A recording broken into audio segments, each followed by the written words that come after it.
नमस्कार, मी पंजाब डक राज्यातल्या शेतकऱ्याला सांगू इच्छितो की 30 मे पर्यंत पावसाळ्यासारखा पाऊस पडणार आहे, म्हणून हा अंदाज लक्षात घ्यायचा. शेतकऱ्यांना माझी विनंती, तुम्ही काय करा, तुमची शेतीची कामे करून घ्या. कांदा असेल तर काढून घ्या, पाऊस उघडण्याची वाट पाहू नका. हळद असेल तर तुम्ही हळदीचे शिजवून वाळू घालून झाकून ठेवण्याची तयारी ठेवा. त्याच्यानंतर ज्यांचा मूग चालू आहे, भुईमुग चालू आहे, बरेच शेतकऱ्याचे फोन येईल की भुईमुग काढायला थांबवतं. मी म्हणलं तुम्ही काढून घ्या, कारण की पाऊस काय उघडणार नाही. आणि याच्यामध्येच काय होणार आहे, हा पाऊस काय होणार आहे, 30 मे पर्यंत असाच चालू राहणार आहे. दररोज दोन दिवस एक भागात मुक्काम करत. आणि 30 मे नंतर काय होईल, परत मान्सूनचा पाऊस येईल. 1 जून लगेच मान्सून याच्यामध्ये इन्व्हॉल्व्ह होऊन जाईल, म्हणजे याच्यात सामावून जाईल. आणि जूनच्या पहिल्या आठवड्यात यंदा मात्र मिरगी पेर होण्याचा चान्स आहे, म्हणून हे सगळ्यांनी लक्षात द्यायचं. आणि राज्यातल्या शेतकऱ्याला सांगू इच्छितो की मान्सून पूर्व पाऊस चांगला कोसळणार आहे, म्हणून हा अंदाज लक्षात द्यायचा. सांगायचं झालं तर हा पाऊस बीड जिल्ह्यात खूप पडणार आहे. बीड जिल्ह्यातल्या शेतकऱ्यासाठी आनंदाची बातमी.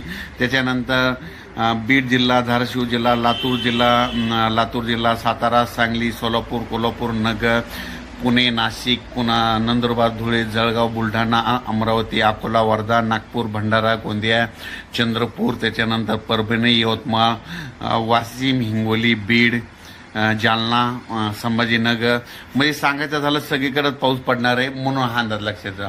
त्याच्यानंतर बीड जिल्ह्यासाठी आनंदाची बातमी, म्हणजे समजा तुम्हाला उदाहरण एखाद्या गावाचं नाव सांगतो.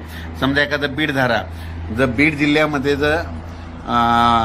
जिल्ह्यामध्ये एखाद्या गावाला मध्ये ह्या 30 मे पर्यंत 4 वेळेस पाऊस येऊन जाणार आहे, म्हणून हा अंदाज लक्षात घ्यायचा. ऊसवाल्या शेतकऱ्यासाठी आनंदाची बातमी, तुमच्या ऊसाला या 30 मे पर्यंत तुमच्या ऊसामध्ये 4 वेळेस पाणी साचल सऱ्यामध्ये, म्हणजे 4 वेळेस तुमच्या ऊसाच्या सऱ्यामध्ये पाणी साचल, म्हणून तुमच्यासाठी आनंदाची बातमी. ज्यांचा म्हणजे खास करून ज्यांचा ऊस असेल तर तेव्हा सांगतो की तुम्ही नांगरून खतं देऊन घ्या, कारण की पावसाळ्यासारखा पाऊस पडणार आहे, म्हणून हा अंदाज लक्षात घ्यायचा. अचानक वातावरण बदल झाला तर लगेच एक विषय दिला जाईल. धन्यवाद.